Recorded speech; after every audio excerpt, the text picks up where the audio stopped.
예수님이 오늘 찾아 들어간 곳은 가버나움인데, 여러분, 가버나움은 교만한 도시로 알려져 있습니다. 왜 이렇게 교만한 도시일까? 여러 가지 이유가 있었겠죠. 가버나움아, 내가 하늘에까지 높아지겠느냐? 음부까지 낮아지리라. 이런 말씀이 다른 성경 구절에 있는 것을 봐서 꽤 여러분 세계에 보면 교만한 도시들이 있죠. 여러 가지 어떤 물질적인 또 사회적인 어떤 위치가 중요하다고 여겼기 때문인 것 같아요. 근데 여기서 이 교만한 도시에서 오늘 교만하지 않은 특이한 사람을 만나는데, 백부장은 100명의 병사를 책임지는 엘리트 장교입니다. 로마 제국에 당당한 고급 장교라는 자의식이 있었던 사람이에요. 그런데 오늘 그 사람이 무엇이 아쉬워서 예수라는 사람에게 특별한 부탁을 하고 있는 것일까요? 마태복음에 보면 직접 찾아왔다 그랬어요. 오늘은 그런 얘기가 없지만. 왜 그랬을까? 2절 보시면 그 이유가 나옵니다. 2절 한번 보시죠. 이 백부장에게는 어떤 사랑하는 종이 병들어 죽게 되었다. 이렇게 되어 있습니다. 중병이 든 종이 있었다 그랬어요. 백부장 정도의 위치가 되면 정보력도 있고 또 사회적으로 사람들도 좀 알고 있고 돈도 있었을 것입니다. 그런 사람들은 또 훌륭한 의사들도 알고 있었을 겁니다. 그런데 중풍병 같은 것은 그런 식으로 해결될 수 있는 것이 아닙니다. 아무리 사회적으로 힘 있는 사람을 알고 있어도 도달할 수 없는 영역이 있어요, 여러분. 한국에도 보면요. 나는 서울대 의사 누구를 안다. 어떤 검사도 안다. 판사도 안다. 높은 계층에 있는 사람을 많이 안다고 하는 사람이 있습니다. 근데 정작 그 사람이 힘든 병에 걸리면 아무 소용없어요. 무슨 소용이 있습니까, 여러분, 그것이? 하나님의 영역이 있습니다. 그런데 이 백부장은 어떤 면에서는 평범한 사람은 아니에요. 왜냐하면 자기가 데리고 있는 이 종의 병에 대해서 굉장히 마음을 쓰고 있는, 마음이 상당히 착한 사람이었습니다. 아주 소중히 여기는 사람이었습니다. 이때 당시도 짐승보다는 낫고 일반 사람보다 못했다고 여기는 사람이 이 종이라는 부류의 사람인데, 소중히 여겼다는 것, 마음을 알 수 있어요, 여러분. 조선시대 노비들이 40%까지 갔다 그러죠, 전 인구에. 노비들 중에 여러분 일을 하다가 병이 들면은 어떻게 했느냐? 중병이 들 경우에는 치료를 안 했습니다, 여러분. 밥만 축내니까 갖다 버리기도 했대요. 기록에 보면. 어디나 그랬겠죠. 그런데 자기의 문제처럼 들고 나왔습니다, 백부장이. 그거 보면 이 종은 굉장히 행복한 종이에요. 몸은 아프지만. 여러분, 우리가 누구를 위해서 기도해주고 하나님께 전도하고 다 중요한데, 제일 중요한 원칙이 뭐냐면 사랑이 있느냐예요. 사랑이 있느냐. 기도, 전도 이전에 사랑이 있느냐예요. 그런데 우리는 사랑이 별로 없습니다. 그래서 아무 일도 일어나지 않습니다. 주여, 내 하인이 중풍병으로 집에 누워 몹시 괴로워하나이다. 마태복음에 예수님을 찾아와서 이 백부장이 주여, 우리 집의 종이 너무 힘들어합니다. 그렇게 표현이 되어 있습니다. 100명의 군대를 이끌고 있는 고급 장교가 이러면 안 되는 거죠. 위신을 지켜야 되죠. 그런데 지금 이 상황에 위신 따위가 뭐가 중요하겠습니까, 여러분? 자식이 아프면 부모가 아무리 높은 지위건 위신이 뭐가 중요하겠습니까? 병을 치유할 수 있는 사람한테 가서 무릎이라도 꿇고 큰절을 해서라도 나아야 되는 거 아니겠습니까? 99마리가 잃어버린 한 마리에 비해서 중요하지 않다는 게 아니라 마리를 두고 떠난 목자의 심정으로 한 마리에 대한 마음이 너무 쓰였던 거예요. 떠나지 않은 거예요. 백부장도 오늘 이 마음의 분한감 때문에 이렇게 사람을 보내서 예수님을 찾아왔어요. 이 사람이 평판이 좋았던지 유대의 장로들도 모두 이 사람을 좋게 평가하고 있습니다. 4절에 그렇게 돼 있죠. 장로들이 예수께 와서 간곡히 부탁했습니다. 이 사람은 선생님이 그렇게 해주실 만한 사람입니다. 그는 우리 민족을 사랑하고 또한 우리를 위하여 회당을 지었나이다. 이 얘기를 듣자마자 예수님이 어떻게 했느냐? 도와줘야 되겠다. 도와줘야 되겠다 생각하고 길을 나섰어요. 길을 나서서 이 백부장 집에 가까이 왔는데 백부장으로부터 또 어떤 소식을 들었습니다. 6절 뭐라고 그러느냐? 백부장 집으로부터 예수께서 함께 가실새 이에 그 집이 멀지 아니하여 백부장이 벗들을 보내어 이르되 주여 수고하시지 마옵소서. 내 집에 들어오심을 나는 감당하지 못하겠나이다.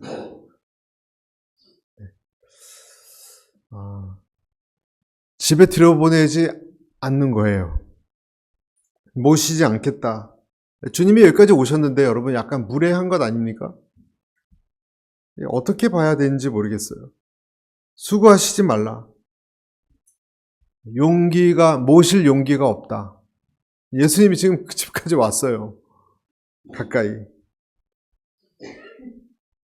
그 다음 절 7절 그러므로 내가 주께 나아가기도 감당하지 못할 줄을 알았나이다. 그 다음에 뭐라고 되어 있죠?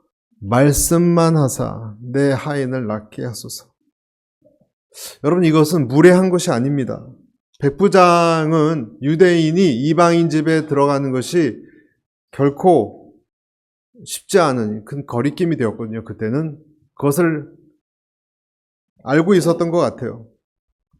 그렇지만 더 근본적인 이유는 뭐냐?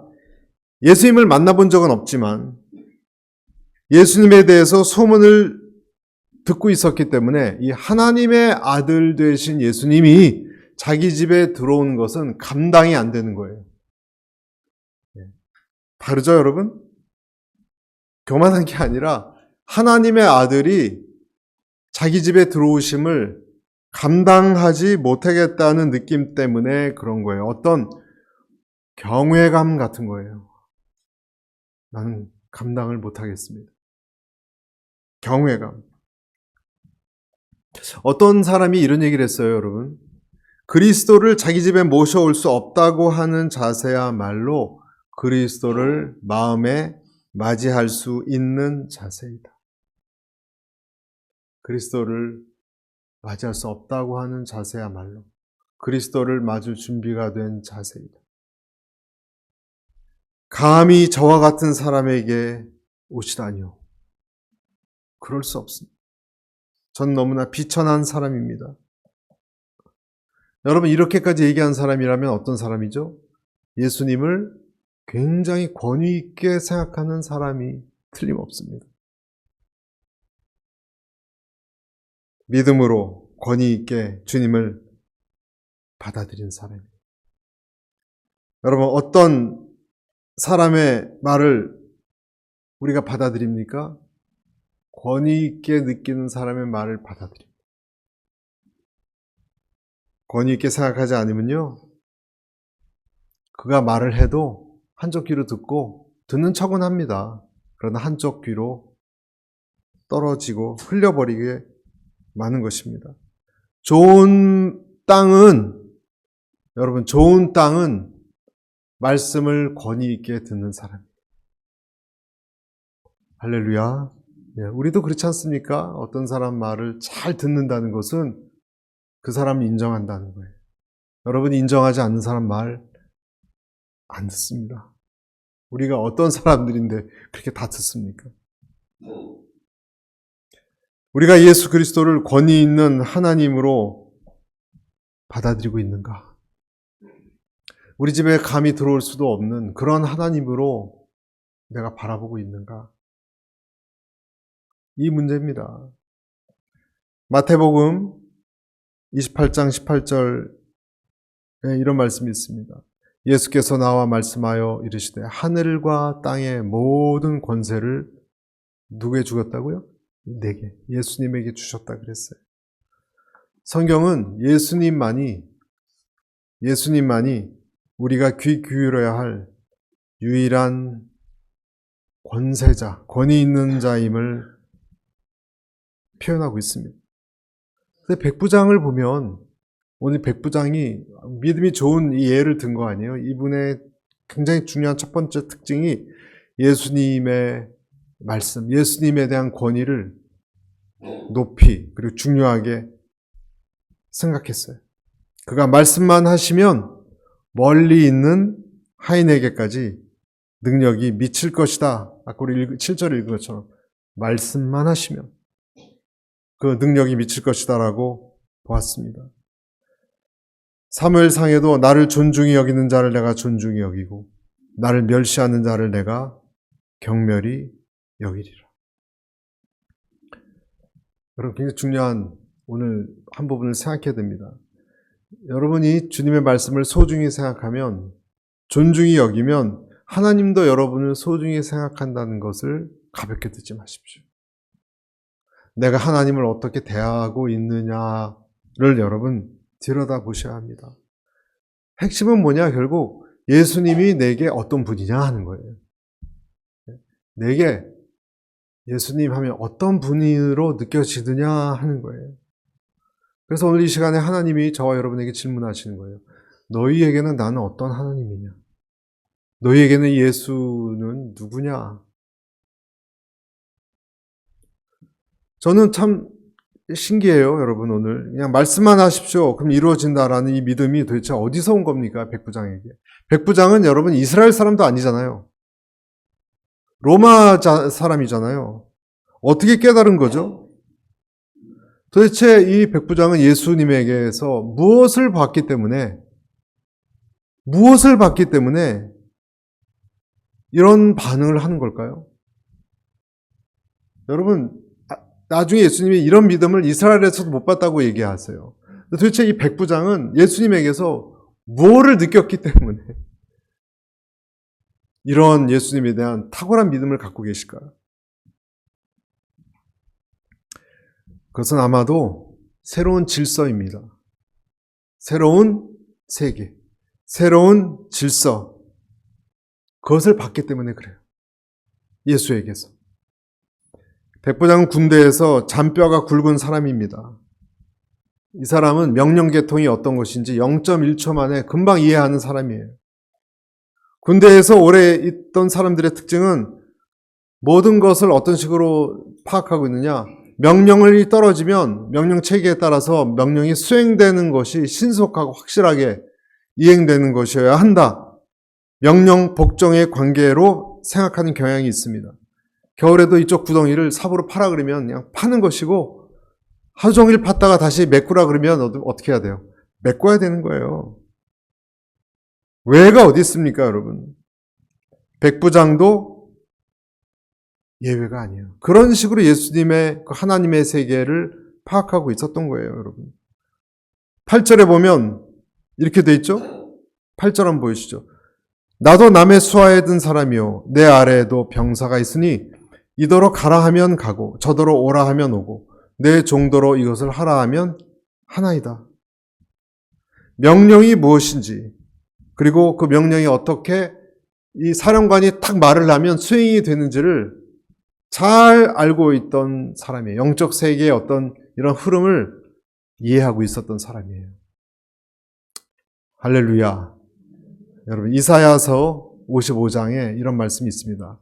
이사야서 55장 11절 같이 읽겠습니다. 시작.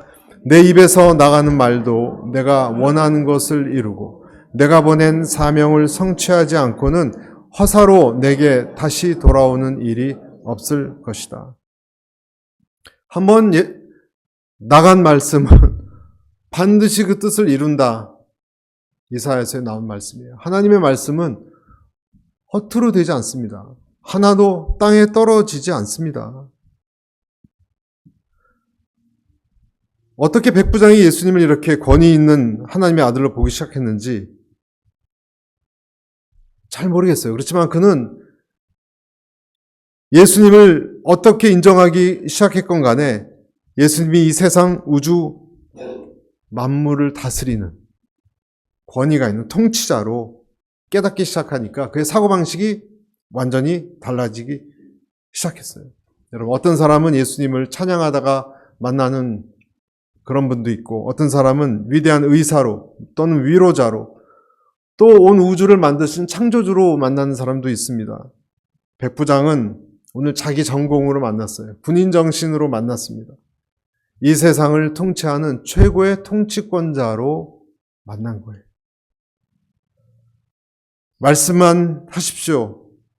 그러면 하인이 나올 것입니다.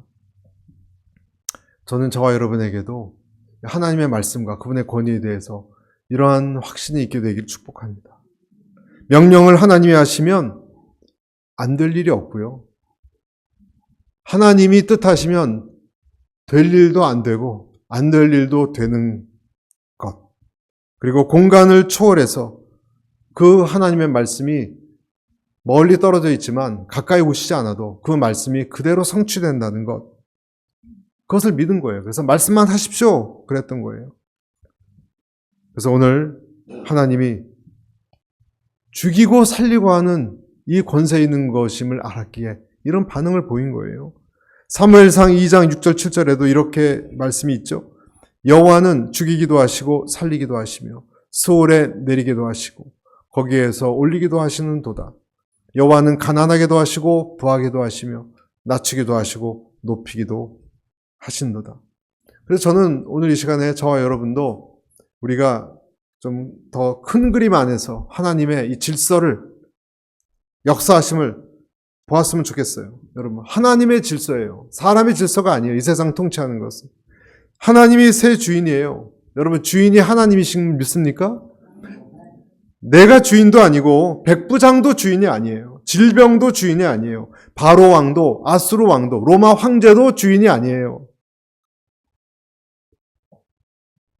나를 괴롭히는 어떤 고민, 문제, 환경, 내 건강, 내 질병도 주인이 아닙니다. 내 관계에 어려움을 주는 그 사람도 주인이 아니고 내 어떤 습관도 주인이 아닙니다. 이 세상의 어떤 것도 여러분 주인이 될 수가 없는 것입니다. 이 세상의 모든 것은 있으라 하면 있어야 되는 그런 존재이고 빛처럼 명령을 받는 자들이에요. 우리는 명령을 하는 자가 아니라 명령을 받는 피조물들이라는 것. 그래서 우리는 하나님 말씀에 순종해야 되는 피조물이라는 것. 그리고 말씀이 떨어지면 그대로 이행될 수밖에 없다는 것을 믿는 사람들입니다. 그리고 이 세상 어떤 권위보다 하나님의 권위가 강력하다는 것을 믿는 거예요. 그래서 오늘 이 사람이 나도 남의 수하에 있는 사람이지만 저는 당신께서 모든 것을 움직이시는 하나님인 것을 믿습니다. 여러분, 기도를 하고 기도의 응답이 놀랍도록 응답되는 것을 경험한 사람은 오늘 제가 무슨 말씀하는지를 알아요. 이 세상에 여러 가지 상황과 도구와 통로를 통해서 하나님이 일을 이루세요. 그때 우리는 깜짝 놀랍니다. 할렐루야. 마태복음 18장 18절에 진실로 너희에게 이르노니 무엇이든지 너희가 땅에서 매면 하늘에서도 매일 것이요 무엇이든지 땅에서 풀면 하늘에서도 풀리리라. 하나님이 키를 쥐고 계시다. 아브라함이 어떻게 25년 동안 아들을 주시겠다는 말씀을 듣고 기다릴 수 있었을까? 어떻게 요셉이 그 많은 시간을 감옥에서 내일이 어떻게 될지 모르는 두려움 속에 기다릴 수 있었을까? 또 바울 같은 사람이 빌립보 감옥에서 사형일이 언제 될지도 모르는 상황에서 이렇게 마음 편하게 기도하고 잠을 잘 수 있었을까? 저는 그 비결이 여기 있다라고 생각하는 거예요. 모든 것은 누가 잡고 있다? 하나님이 잡고 있다는 것을 아는 거예요. 이사야서 12장 2절에 보라, 하나님은 나의 구원이시라. 내가 신뢰하고 두려움이 없으리니 주 여호와는 나의 힘이시며 나의 노래시며 나의 구원자이심이라. 여러분, 이 생각이 나한테 있다면 하나님이 결국 결정하시지. 이 생각이 있다면 어떤 것도 여러분 견뎌낼 수 있어요. 없기 때문에 문제지. 왕의 자리가 하나님의 왕의 자리가 내 안에 있다면 그렇게 세상을 겁내지 않게 되는 겁니다. 오늘 이 사람에게 어떤 이런 거부할 수 없는 믿음을 주셨을까가 수수께끼입니다. 그래서 이 말씀을 듣고 예수님이 너무너무 놀라서 뭐라고 그러셨는가? 9절 10절에 이렇게 되어 있습니다. 예수께서 들으시고 그를 놀랍게 여겨 돌이키사 다른 무리에게 이르시되 내가 너희에게 이르노니 이스라엘 중에서도 이만한 믿음은 만나보지 못하였노라 하시더라. 그리고 10절 같이 읽습니다. 시작. 보내었던 사람들이 집으로 돌아가 보매 종이 이미 나아 있었더라. 질병이 나았어요. 질병이. 할렐루야. 믿음대로 될 것이다 라고 선포하는 그 순간에 멀리 있던, 칭찬하고 있었던 이 시간에 멀리 있던 그곳에 종의 질병이 나았고 말았습니다. 하지만 예수님의 초점은 백부장의 믿음에 있었어요. 그래서 질병이 나은 것보다 도대체 이 사람 이렇게 큰 믿음을 본 적이 없다라고 믿음을 칭찬하셨어요. 믿음을. 그래서 우리는 이 시간 좀 생각해 봐야 돼요. 믿음이란 도대체 뭔가? 여러분 명확히 한번 생각해 봅시다. 믿음은요, 여러분 나한테 없는 것을 하나님 발이 가랭이를 잡고 그냥 막 흔들면서 어떤 걸 달라고 떼쓰는 것이 믿음입니까? 그것은 믿음이 아니에요. 믿음이 내가 잘 모르는 어떤 것, 어떤 사실을 억지로 믿으려고 그냥 믿습니다. 믿으려고 하는 것, 그냥 맹신이라 그러죠, 맹신. 안 보이지만 그냥 있는 것처럼 그런 것이 믿음입니까? 그것을 믿음이라고 하지 억지로 믿고자 하는 것도 믿음이 아닙니다. 믿음이란 무엇이냐? 여러분, 예수님이 이렇게 칭찬한 믿음이란 무엇이냐?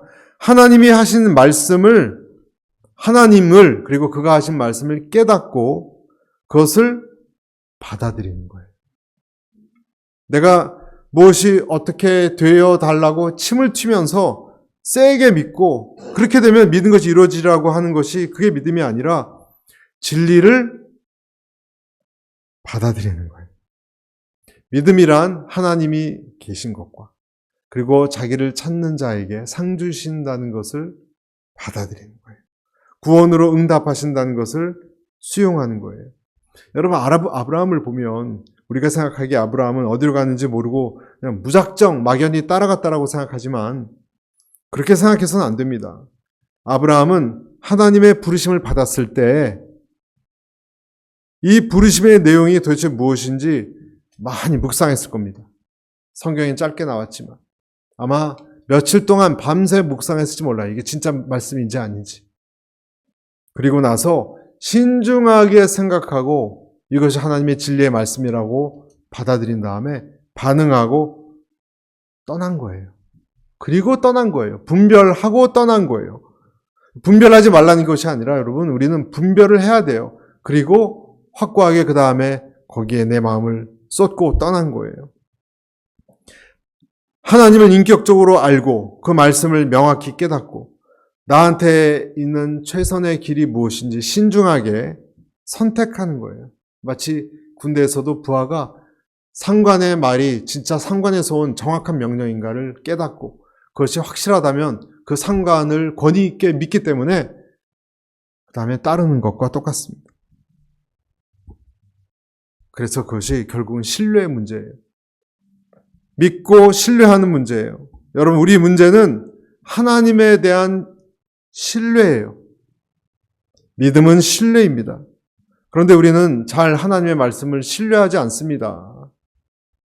하나님의 우리를 향한 사랑에 대해서 우리가 하나님께 드릴 수 있는 최대의 선물이 무엇이겠습니까, 여러분? 헌신도 아니고 고난도 아니고 순종 이전에 그분을 신뢰하는 거예요. 하나님을 믿어드리는 거예요. 신뢰는 그분이 우리에게 주신 것에 대한 우리의 최소한의 응답이에요. 예수님이 자기 죽음을 예고하듯이 제자들의 발을 씻고 자기를 배신할 사람에 대해서 자꾸 불안한 말씀을 하신 적이 있어요. 참다 못한 베드로가 뭐라고 그랬죠? 주여 어디로 가시나이까? 어디로 가시나이까? 예수님이 이렇게 대답하셨어요. 나의 가는 곳에 내가 지금은 따라올 수 없으나 후에는 따라오리라. 너희는 마음에 근심하지 말라. 하나님을 믿으니 또 나를 믿으라. 좀 믿어라. 내가 가는 곳 지금 못 오지만 나를 믿어라. 그러니까 이 신뢰라는 것은요, 예수님을 권위 있게 생각하고 그분을 충성스럽게 믿어드리는 거예요. 여러분, 예수님 우리에게 신뢰를 당부하신 적이 없습니다. 신뢰할 것을 요구하셨습니다. 명령하셨습니다. 나를 믿어라. 나를 신뢰하라. 그런데 우리는 어떻게 됐다고요? 우리는 마땅히 돌려드려야 할 신뢰를 드리지 않습니다. 여러분, 예수님은 인간으로 오셔서 말씀하시고 만져주시고 보여주셨습니다. 그런데 우리는 그분을 잘 신뢰하지 못합니다. 사랑을 주시고 희생을 주시고 보혈을 흘려주셨는데 우리는 그분을 잘 신뢰 못합니다. 수백 배, 수천 배로 받았지만 1%도 잘 돌려드리지 못할 때가 많습니다. 우리가 말씀만 신뢰한다고 하는 순간, 여러분, 신뢰합니다 하는 순간 우리에게 모든 혼란이나 두려움이 사라지고 고통이 끝나고 그런 것 아니잖아요. 그렇죠? 신뢰라는 것은 어둠이 금방 물러가는 것이 아니에요.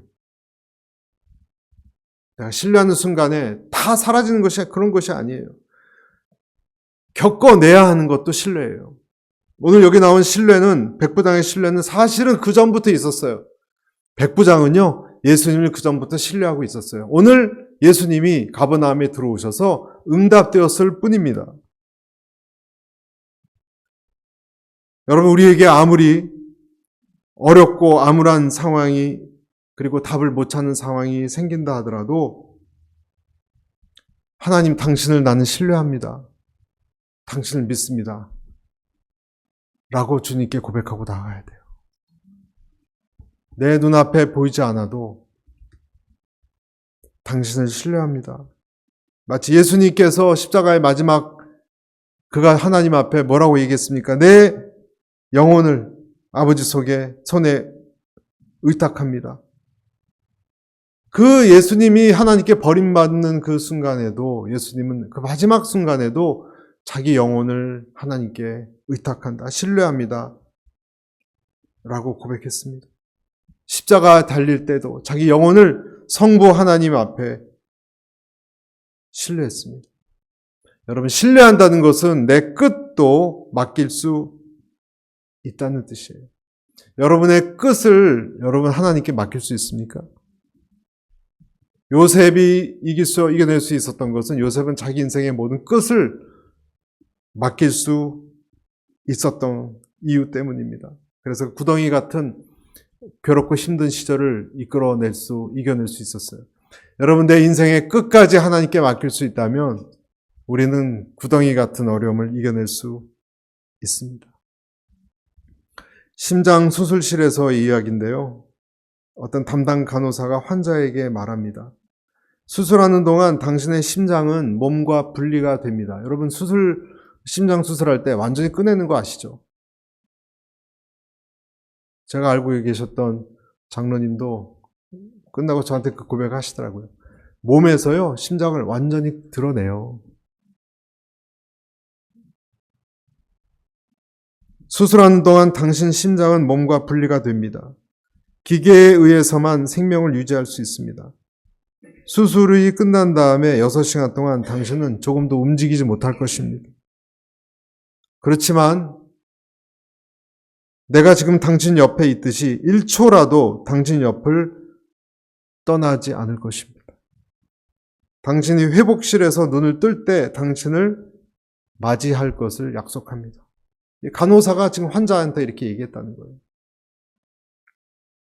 이 환자는 간호사를 통해서 뭘 느꼈겠습니까? 마치 보혜사 성령님이 계신 것 같은 그런 체험을 했다고 합니다. 여러분, 오늘 이 백부장은 종을 향한 특별한 사랑이 있었습니다. 그리고 예수님을 향한 경외와 신뢰가 있었습니다.